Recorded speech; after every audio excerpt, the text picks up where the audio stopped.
Sabbath, this practice of Sabbath, is as old as creation itself. We know about the creation, don't we? In the book of Genesis, it is recorded as saying, in the beginning, when God created heavens and earth, the earth was formless, and there was darkness and covered the face of the deep. Then God came to this place and said, let there be light. And there was light. And that was the beginning of what we Christians call the creation. Then on the second day, if you remember, God created the sky by making a dome over the mountains. On the third day, God let the water underneath the sky to be gathered together. The gathered water, God said, was the sea. And the other place where there was no water, God called it earth.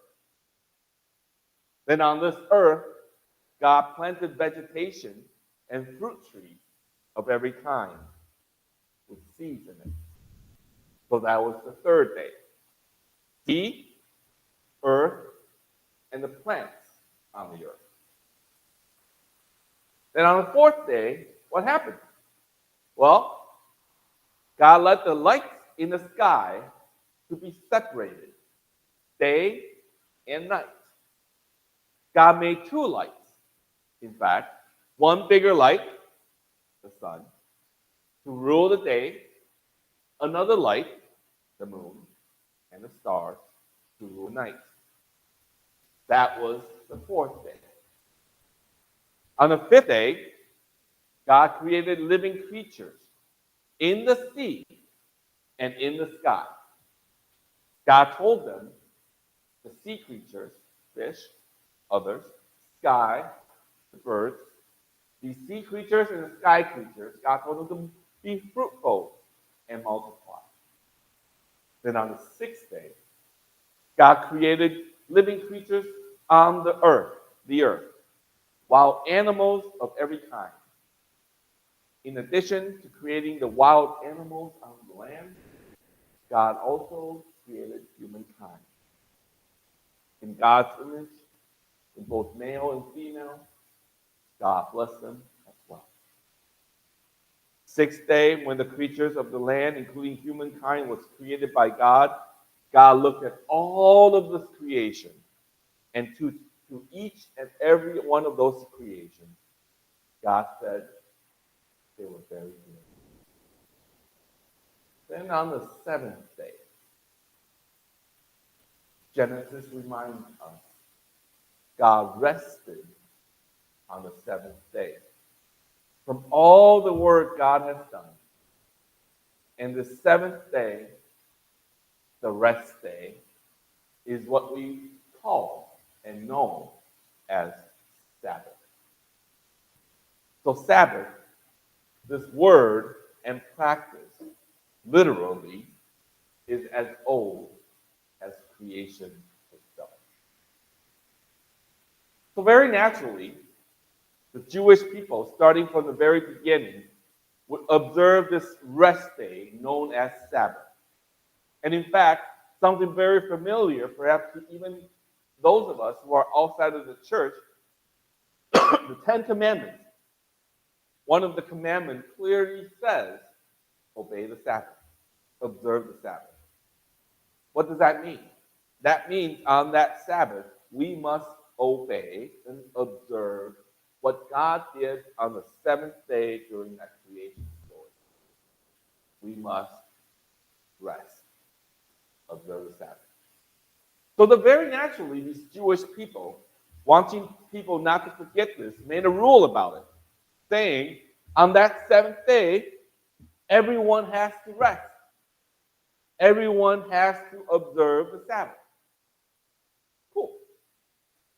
So in today's scripture lesson, we read from Mark chapter 2, which is the New Testament. We read that on one Sabbath, one particular Sabbath, Jesus and his disciples were going through the grain field, cornfield, if you will. And as they did, Mark records that Jesus' students began to pluck heads of grain, which means get corn to eat. There's different translations about what that means. Now, the disciples, why do they pick the corn? Well, probably got hungry. And they saw that the field was full of them, food, and they were already grown. So they began to pick it and try to eat it, hoping to fill their tummies. But when we pluck grain, that's called harvest. What does that mean? If you're harvesting, it means you're working. Well, the religious people there, the people that were in charge of the church at that time, they called them the Pharisees. They began to object. Wait a minute. You're harvesting. You're plucking the grain. That's working. And on Sabbath, that's against the rules. That's against the church's rules. It is against the church's rule to work on Sabbath. So they told Jesus that. Jesus had other answers. We'll come back to what Jesus said later on. Then on that same day after this incident, we're still on that same Sabbath, Jesus went into the synagogue. Now, synagogue is a fancy word for a Jewish chapel. It is where all the religious leaders and church leaders, they would hang out, do their thing, worship. So Jesus went to church, and still on that Sabbath, in the church, there was a guy with a withered hand. This time it looks a little different.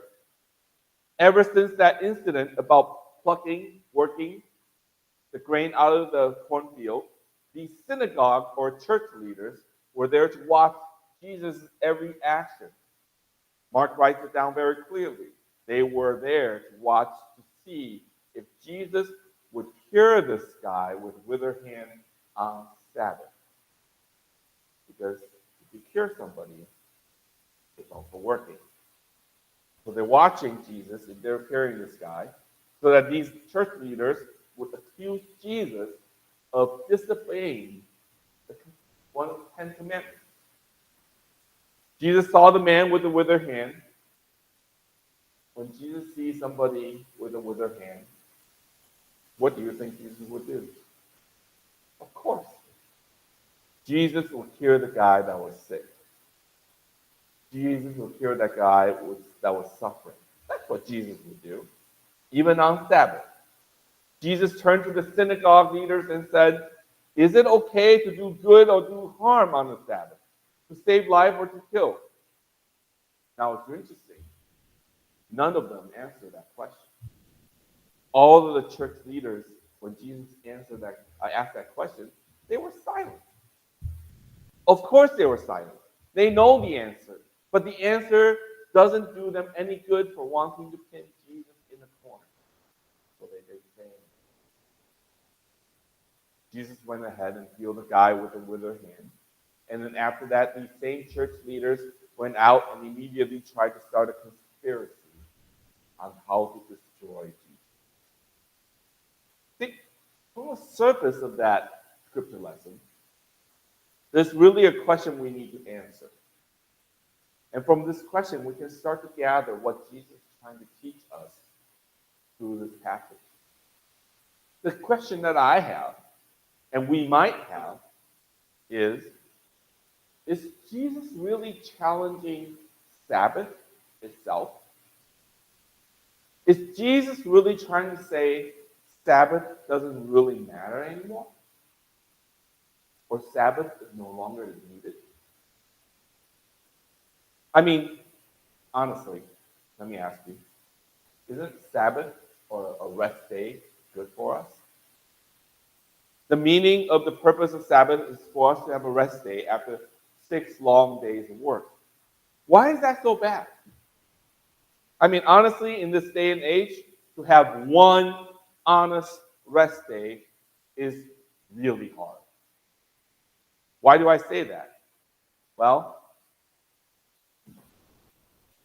we have this thing called the phone. See, for many of us, this phone is not just a phone. It is connected to our email. It is connected to our messages. It is connected to our calendars. It is connected to our contacts. It's connected to our social media, Line, Facebook, IG, all that. So constantly we're getting bombarded by things, perhaps work things, perhaps school things, friend things, other things that we need to take care of. We get up in the morning. What's the first thing that you reach for?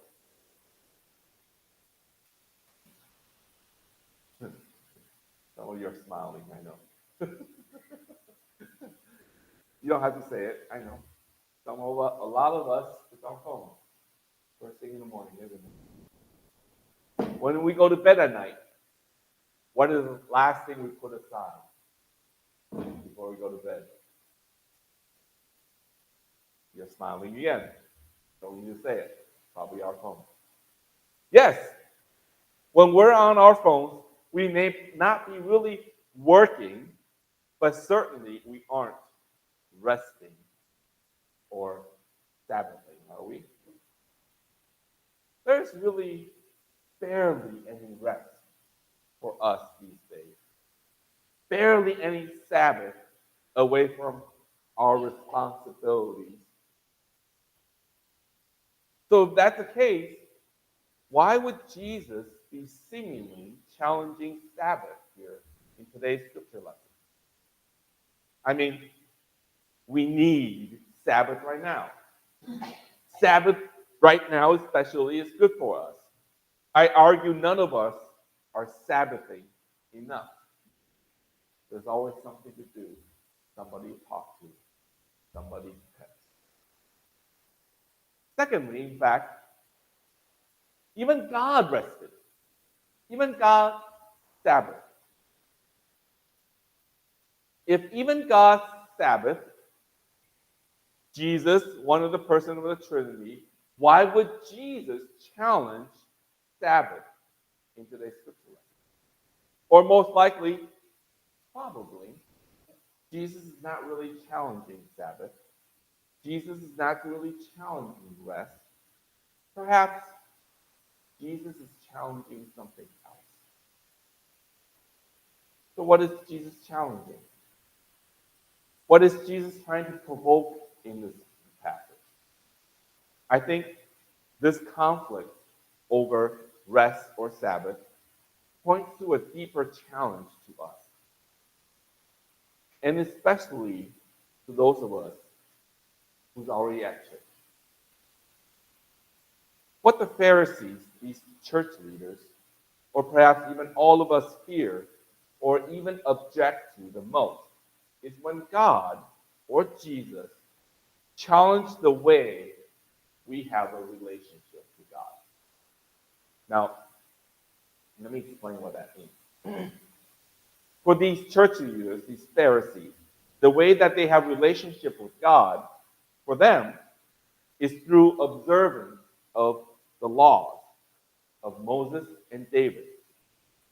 They have these rituals, they have these rites, they have these regulations, they have these rules, and through these things, develop a relationship with God. Just like us current churches, we have rules and regulations about worship. I just had to teach Carolyn this morning how we go through the worship in the bulletin. We have these rules and regulations. When do we sing the offering song? When do we sing we're on holy ground? When do we sing these hymns? When do we have communion? We have things in church. And for a lot of us, these are good. For a lot of us, these rites and rituals are the ways that we deepen our relationship with God. Through meaningful worship, through practice rituals, such as communion that we had today, through rituals that we sing hymns every single Sunday, through these rites and rituals, through these rules and regulations, a lot of us here at church deepen our relationship with God. That's okay. However, just like today's passage, just like Jesus is not challenging the spirit of Sabbath itself, Jesus is not really challenging us, our rules and regulations, our rites and rituals here at church themselves.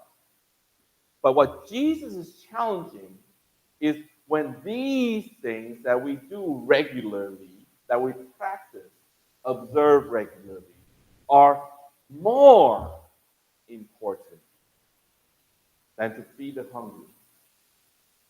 Jesus is challenging these things when these rules and regulations become more important than healing the sick. Jesus is challenging these things that we have already been accustomed. It is the way I do church. To replace it with another. When Jesus and God challenges us the way we do church, that's when we begin to object. That's when we begin to conspire against God's transformation in us. In a very similar way, some of us may have a very different relationship with God than those of us who come to church regularly. You may have your own way of doing church. You may be spiritual, or you may be just seeking. Jesus is also challenging you today. Jesus is also challenging the way you do church, to disrupt you in order to change you for the better. Better your relationship with God. In today's scripture lesson, Jesus is not challenging Sabbath. Jesus is using Sabbath as a theme to change your relationship with God, to make it better. We like to go with the flow, but Jesus says, no. I'm going to pluck ears from the corner of your chilled life. Jesus is going to disrupt you from your normal life so that you can have a better relationship with God. And when Jesus starts to challenge your chill life, your normal life, we can start to conspire against God, against you. So when Jesus challenges you, what is your response to that challenge? Are you going to look inward and really accept the transformation that God is intending for you? Or are you going to push that aside and perhaps conspire to make that irritation go away so that you can go back to what you've been ritually doing all your life? And this is really important. Jesus is calling you to better relationship with God through disruption to any kind of ritual that you have, to disruption to any kind of normalcy that you have, to disrupt any kind of habits in your relationship with God that you have, into something else even more important. What is your response? I hope you pick up God up on a wonderful challenge for a better relationship. Give me a few minutes for Taiwanese. 咱若是用这个表面来看今日所读的这段经节的时阵，耶稣看起来是你盘问，还是讲你挑战安息日的意义甲习惯？但是咱听者拢知影，拢了解，安息日这个习惯是对创世纪就开始啊。上帝创造天甲地是用6日的时间，创造以后第7日就是安息日。上帝伊家己嘛有安歇的习惯，有休困的习惯。所以耶稣今日敢是真正去挑战，连上帝嘛是有习惯的安歇。也就咱伫即个时代，咱每一人身躯顶面拢有一个即个物件。早起起来，可能第一个体就是这。暗时要困的时阵，将尾躺落来，嘛可能是这，对吧？所以咱现代人的习惯是一个足少有休困的习惯，这会互咱袂休困。无管你是你工作还是我知影啦，咱来看迄个政治节目的时阵，咱两个嘛困袂去啦。伊真正有你休困无？你来看迄种的，你要好困无？敢困会去？无会去。所以耶稣敢是真正咧挑战咱每一个人现代人需要的安休。当然，可能不是。咱来注意看的时阵，这段经节不是咧挑战安休日这个意义，因为安休日是足重要的。但是对这个法利赛人来讲，安休日已经成做一个偶像。安怎讲？因为透过安休日，因想讲这是上重要。要甲上帝斗阵，要甲上帝有关系，是需要遵守甲安休日类似的规矩。我讲解，对这个人来讲，法利赛人来讲，透过安休日来讲，因你想上重要的，因你想要甲上帝斗阵，因你想要甲上帝有较好的关系的时阵。因的想法就是讲，一定要去遵守甲安休日类似的规矩，到几10届、戒律，这是因的想法。耶稣咧挑战，毋是安休日本身这个想法。就讲，甲要上帝有关系，上重要的是守规矩。对耶稣来讲，要甲上帝有亲密的关系，毋是透过守规矩，毋是透过仪式，毋是透过教会家己所定的教规，因为对这个法利赛来讲，因看的教规已经成做因。要甲上帝关系、有法关系上重要的代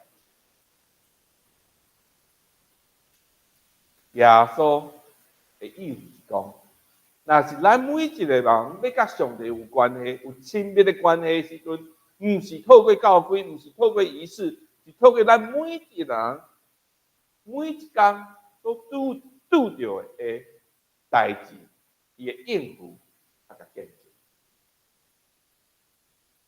若是你讲守安休日这个教规习惯的时阵，拄着一个人需要食物件的送养人，咱耶稣讲，咱就要脱离这个规矩的规定，然后一个人来食。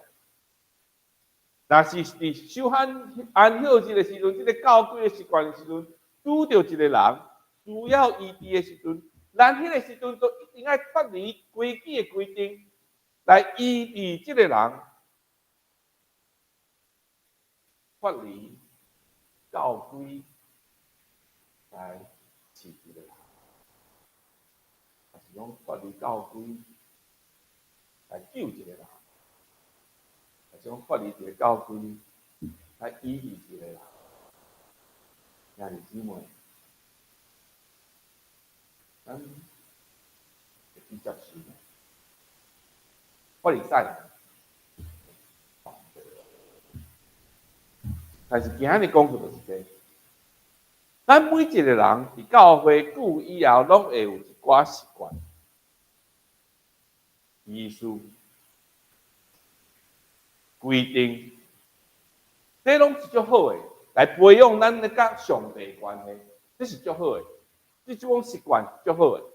法利赛人透过这因受教会习惯来培养咱每一个人的习惯来培养咱甲上帝关系。若是讲有一天拄到一个人，也是讲一群人，咱爱需要去放弃这个习惯，咱习惯的教规的仪式来放弃这个代志、物件的时来帮助这个人的时阵，咱迄个事情才会完。还是讲一间教会内底有一寡足久长，也是足好的教会仪式，也是习惯的时阵，咱这个仪式甲习惯，若是互咱培养咱的甲上帝关系，这足好的。唱歌、唱圣诗，这种习惯足好。但是有一天，拄到一个人，咱需要去放弃这种的习惯，来帮助遐个人的时阵，咱愿意。咱会记，耶稣毋是咧挑战安息日，耶稣嘛毋是甲咱讲，咱需要即马就放弃咱伫教会习惯来教会，毋是。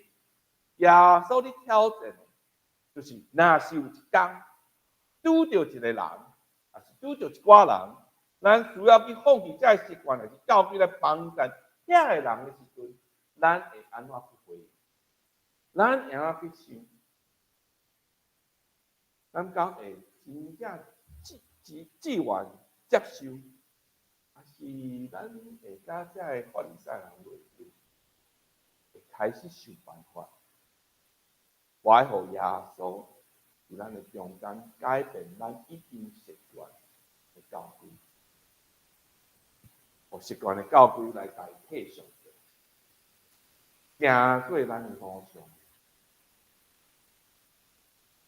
咱好好的想，愿上帝祝福听甲遵守伊的人，伊的话的人。